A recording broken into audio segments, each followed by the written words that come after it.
Hi, my name's Ben. I'm the production manager of Syvecs, and welcome to another episode of Wiring Wednesdays. Today we're going to be talking about depinning.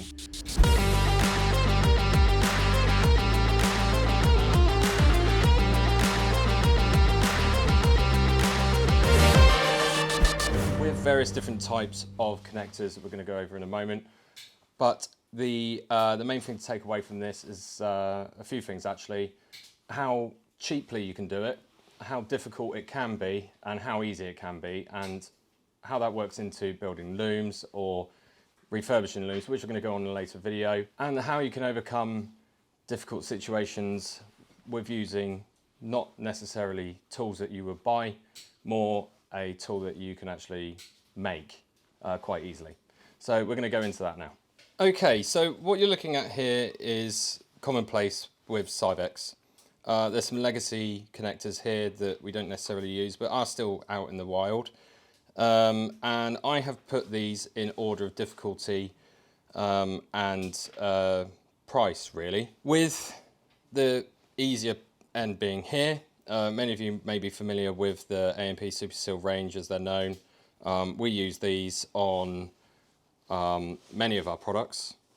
They're very, very easy to work with. They're very strong, versatile. They are limited, however, to 10 amps constant draw, I believe, from memory. It might be a touch more than that. But they are a very well-rounded connector. A lot of companies use these, and they are relatively cheap as well, to be fair. So this is the pin. Then we move on to the DTM range of Di12 Connector, which is a 20 gauge pin or thereabouts. These guys are, again, they're not too expensive. I mean, they get a little bit expensive when they start moving up to the higher pin count. So this guy stops the internal tabs, which you can't quite see in there, from basically vibrating loose and allowing the pin to fall out. But we will go over that one as well. Next, we have 1/2 or 1/3 of the S12 connector. There's a few older vehicles that run these as OEM. I know the Porsche, one of the Porsches, a 4-drive. This is also the locking tab for it. Similar sort of concept to the wedge lock for the DTM, but they generally speaking, it's not doing. These aren't very strong. They are easily broken if you're not paying attention to how to remove them. They have a double locking mechanism on them, at least on one side of them. And if you break them, then you need to get a new one, and they are hard to find. I mean, we can supply them, but they're hard to find. Next up is the AMP 35-way, we call it a DI connector from TE. The learning curve on this particular connector is much more drastic, and I'd say it's more drastic in the way of learning how to pin it rather than depin it. The way that this is designed, as clever as it is, isn't very user-friendly when you're trying to use these in the field. The pin is a very heavy, juicy pin. It can be difficult to crimp, as I've gone over in a previous video. This is the legacy connector that I was talking about. So this is the old hairbrush connector, as is known locally to us. It was part of the S6GP kit. As you may well see, that was a Saab part. It's also an AMP plug. Now, starting with the SuperSeal connector. These are really easy. I love these connectors, they're so good. I've already prepped some wire with the pin on it. I'm going to show you with all of these how to put the pin in and take it out. So with this one, straightforward. There's an audible click as it passes through. There's a tab in here that there's a knuckle on the pin itself will pass over. I'll just bring this up to the mic so you can hear it.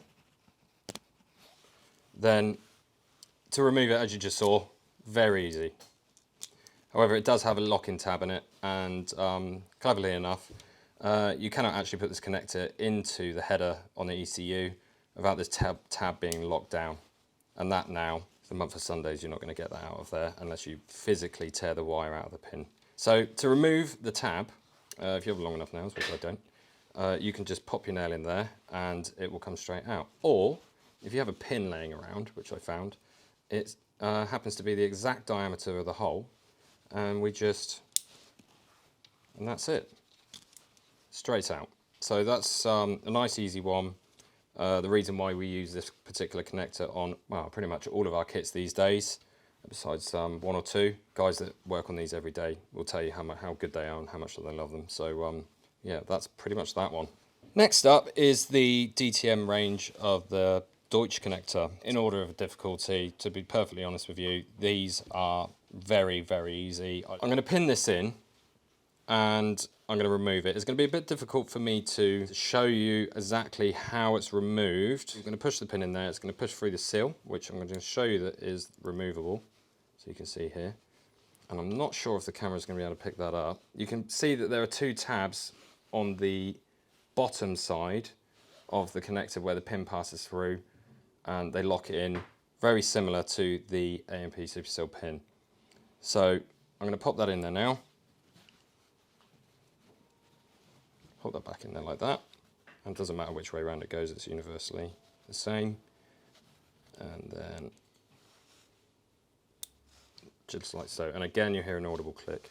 I mean, you're going to see one or two things here when you've crimped this pin, if you've done it right or not, because if it's not done right, if it's not crimped and it's buckled, they tend to sit out like so. I'm just kind of manipulating that now, but they sit out like that. But generally they should seat very nicely into the housing there. And then just to hold that in place, once it's through, as you can see, this part here is going to go down and push itself alongside the locking tab inside, and it's going to hold the pin in place,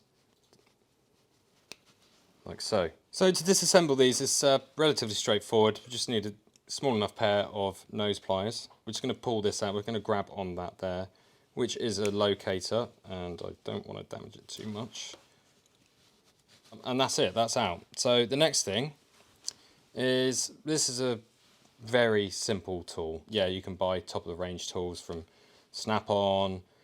Various other companies sell some really nice tools, pin removal tools, but that's not necessarily practical for day to day. All I'm going to do is I'm going to pop this down into the connector, which is going to be difficult to show because my hands are all over it. And then I'm going to pull the tab back, and then in one swoop I'm going to pull that out. Now you can see the pins drop down, so the lock is now past the tab of the pin, and then we don't have to hold the seal, you can just take it off when it comes out. And that's that. It's again, this one's a really nice one to work with. It's relatively straightforward. The usability or reusability of this connector is really nice, and this scales to across most of their DTM range. I mean, there's slightly different connector variations and whatnot, but the best part are the same. Next up, we have, as I mentioned earlier, 1/3 of the S12 connector, Syvecs S12 connector. It's a bit old school. They're still very usable, don't get me wrong. They're still somewhat enjoyable to work with. They tend to be okay with, you know, fitting off is absolutely fine with these. But I've got one of the small pins. We're going to pop this in here, and I'm going to explain how this works rather than take it apart. The only way that you can get this wrong is if you put the pin in the wrong way round and you sort of just force it in and you keep going, and then the pin itself is going to get stuck. You would then need to take the body apart for that. So these, the orientation of this pin is with the tab facing up, starting at the top, then they invert and go down, up, and then down. This one, I'm just going to pop that in here like this, and it's very easy. There's a seal halfway down. This is a diaphragm that this is going to pass through to seal the wire, and you also hear an audible click once it's in. And you can, for the most part, see the pin inside. I mean, it's quite hard to see it in there. You need some decent light on top of it to see it. It has a little bit of play in the pin. So the way we remove this pin is very straightforward. We got a collection of watchmaker screwdrivers, and this one's been a bit battered, as you'd imagine. This one here, I'm just going to hook. Oh, I've got to see which pin it is again. There it is, and there is a tab just here in there, like that. I'm going to hook it. It doesn't require a lot of force at all. And at the same time, I'm going to show you what I'm doing with my hand. I'm going to grab the wire with 3 fingers like so, and then I'm going to pull with my fingers. And now that's straight out, nice and easy. Just going to point out before I go on to the next connector about the locking tab. I'm going to show you what happens if you don't put the pin in properly. So that's now floating in there. And the idea of this is, I mean, it is quite smart, but it's just a bit old and they're a bit weak, is that when I put the locking tab in, it's not going to allow me to push that in. If you find resistance with this locking tab, do not force that in because it will snap. And then you end up with being in a position where this is stuck inside the runner, inside the connector. So yeah, don't do that. So it's easy enough.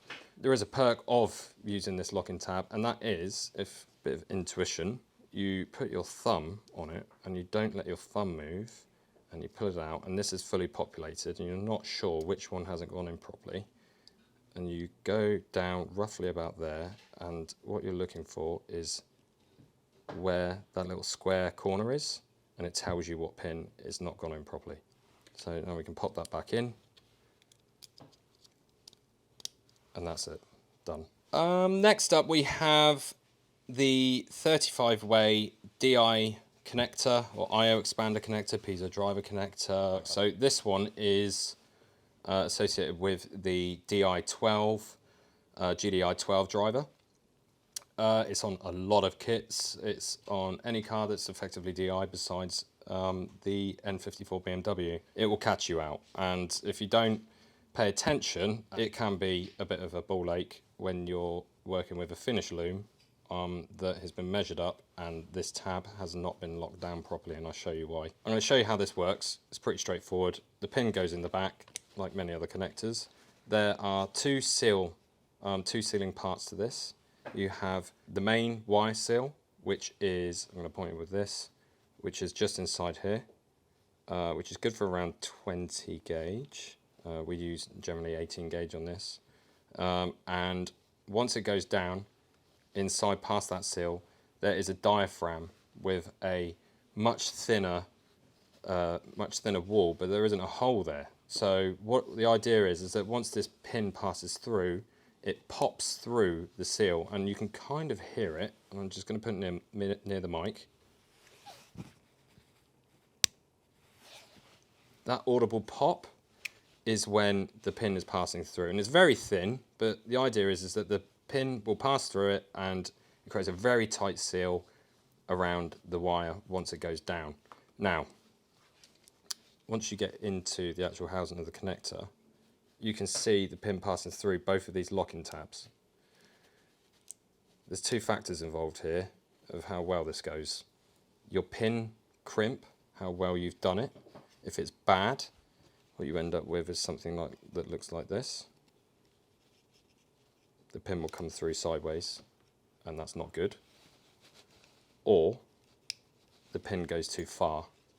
And when I say too far, I'm just going to grab another example to show you. So without putting the other connector apart and messing about with it with a pin in there, this is how the connector is, how it comes normally. So this is the locking part, and as you can see with these two locks here, both sides of this here will go on either side of those locking tabs and put them in place and stop them from allowing the pin to pass back out. Locking it in is very, very simple, but there is a slight problem with this connector when you're first working with it, and that is when this part of the connector is raised, it allows you to push the pin too far. So, you know, obviously I push that down. Now the face of the pin will be flush with this locking tab. So I'm just going to show you what happens. By the way, I don't advise that you pin these connectors without this locking tab in place, because getting these back on once this is fully populated is an absolute nightmare. And now you can see the pin, the face of the pin is literally right on the back of this locking tab.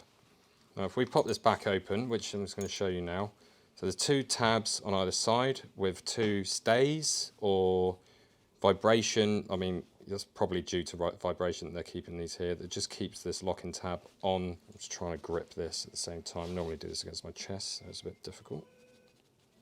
Right, now that's come up. And now if we get this back off again, just lift that very gently. You don't want to overdo this, because if I have myself, I've bent that too far and then it breaks the connector, and then well, this one's about, I can't remember from memory, I think it's about 10 to 15 pounds for this connector. I've just pulled that through because it's a bit more difficult to do on the fly. It wasn't agreeing with me, so this is just an example. So as you can see, that this locking tab is now stuck wide open compared to the one in front of it, which is closed.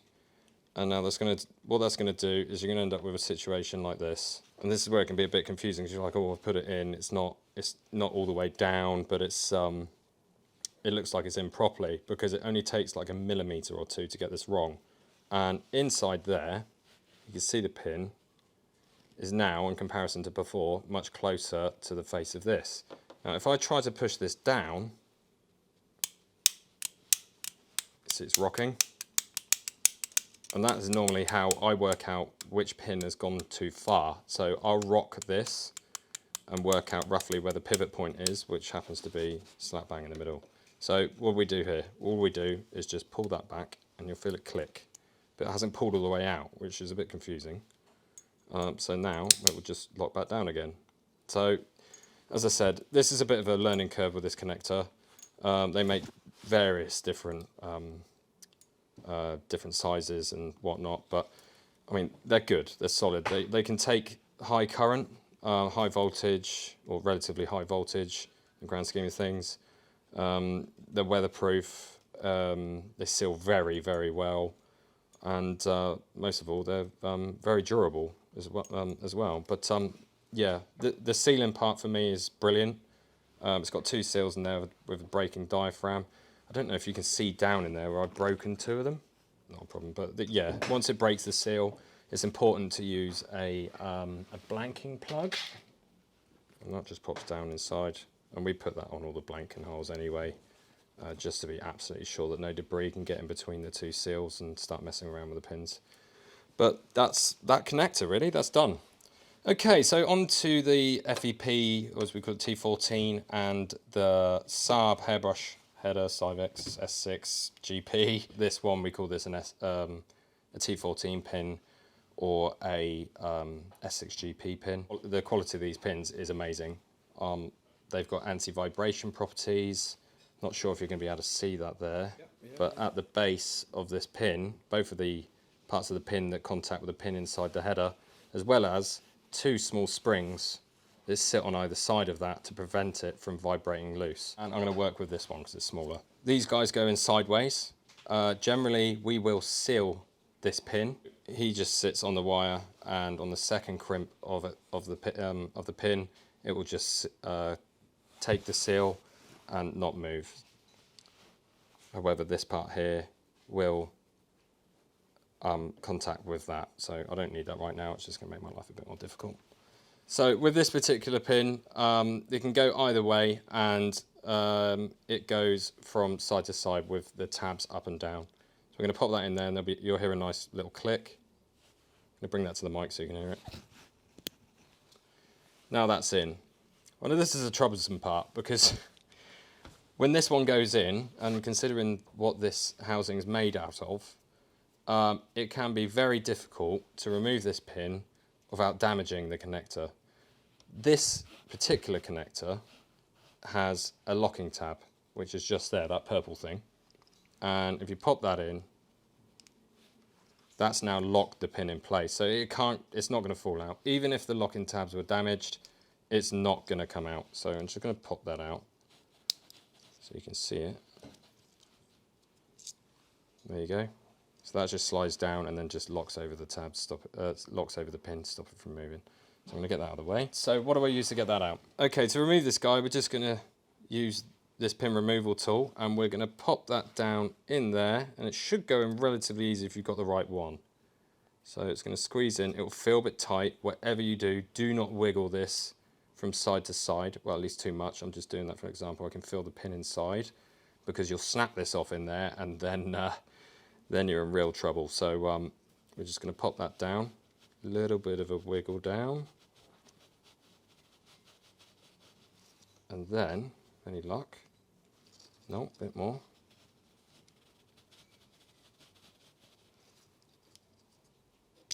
There we go. Straight out. How do you know if you've damaged this connector? You will have black plastic stuck inside this locking tab, and the same on the other side. And believe me, you'll know. There's lots on there. It doesn't come out unless you physically remove it. This particular connector, obviously this has 70 pins. If you do that, you're probably thinking, oh God, I now have to remove them all and start again. Well, fear not, because there is a way around this, and it is a little bit of a hack. It's not that much of one. I mean, it's still doing the same job. Okay, so what are we going to do with this pin if you have damaged the tabs, the locking tabs inside this connector? What you can do is very, very carefully hook these out so that they're broader.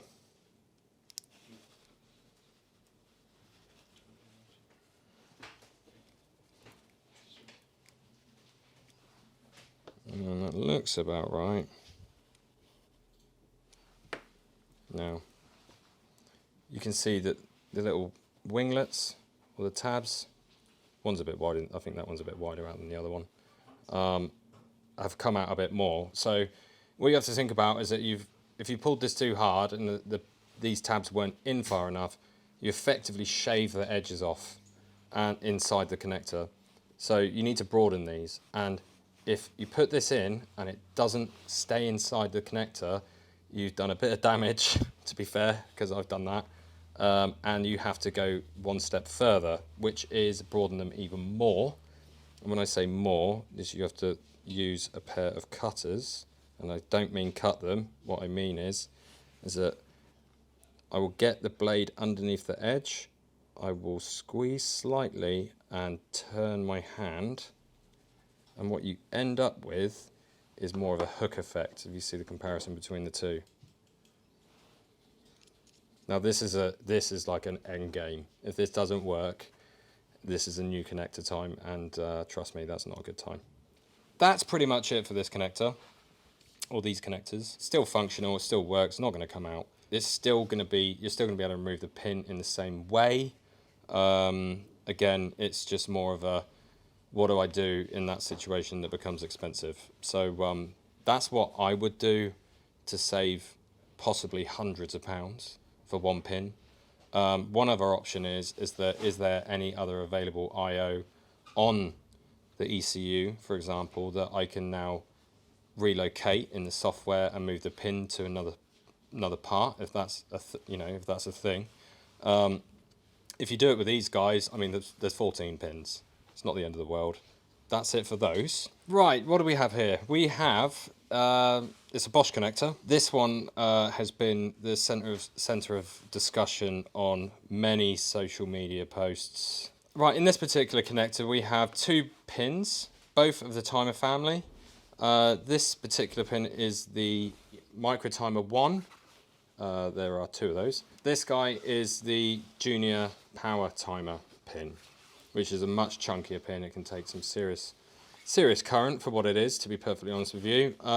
But they have very similar characteristics, though how to remove them is completely different. So we're going to go over that, and they're also housed differently, which is slightly annoying. And I've split one of these up into its individual pieces. There are 4 locking tabs on this, on each corner. And if you overextend these tabs, they won't go back to their resting position. What happens then is that you go to put this back together, that's the wrong way around, Ben. You go to put this back together, it won't click, and this guy's just flapping about, and you don't want that. So this is more of a locator that sits on the top. It's not overly important, but it is important for holding the other two pieces together. So just have to remember to be delicate with that. The first portion of, I suppose you can call this a locking plate, or something similar to one of these guys, but just much bigger. And it's only used for the junior timer 1s. And as you can see, there are these like tiny little tabs all the way down. So as you can see in here, that there is this tiny little tab on the pin. I'm just going to rest that against my finger. That is sprung. So that hooks in there. on top of this. As you can see, it's about to click over, and I'm not going to do it. Well, I mean, I can. It's gone through. So once it goes through, you can see it's loose. There's nothing holding it there, besides the fact that it cannot come out. So that's what the next portion of this connector is for. Next, we have the housing, which for the timer ones, when this goes in, the tolerances of this are very tight. Once it goes all the way down, as you can see, it's not moving. This particular pin is locked in with this second portion of the connector, which, you know, is just seated in there. It's been held in position, but cannot come out due to this. Whereas this pin is physically locked in with the bottom portion of the connector. So if I click this in, I'm not going to do it because they are not fun to get out. Once that goes in, that's not coming out. Because of the two ways that these are locked into this connector, it can be very, very difficult if you end up in a hotspot with this, where you're struggling to get the pin out. How do you remove it without taking it apart is the next question. And now we're going to pop this all the way down into the connector. This is obviously built one. We're just going to let that click through. So this is going through the first part, the second part, and then it's going to go straight into the housing. Now it's clicked. Now the nightmare begins. There is a way. If you get this right, it's a breeze. If you get it wrong, it's not so much of a breeze. So firstly, you need to work out the orientation of the pin. This is the top side up here, which happens to be where the tab is. So now we're going to manipulate that with this tool. So remembering that this is the top side up here, and the locking tab is poking out that way, then we're going to go down between the pin, and it's a bit of a struggle because they are quite strong, and you're going to pull back and forth on this with a sort of angled action if you can. It doesn't always work out that well, and this one isn't.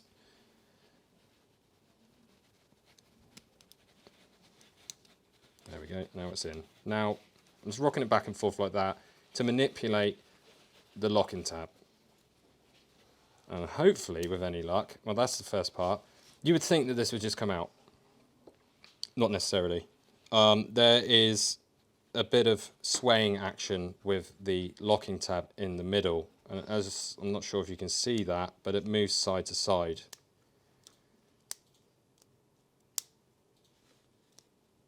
Like so. And this is the part that makes it quite difficult to get this out. So you could have got that first part absolutely perfect, but you don't know. And the reason is because this section moving in and out sideways actually reduces the hole size for the pin to come out.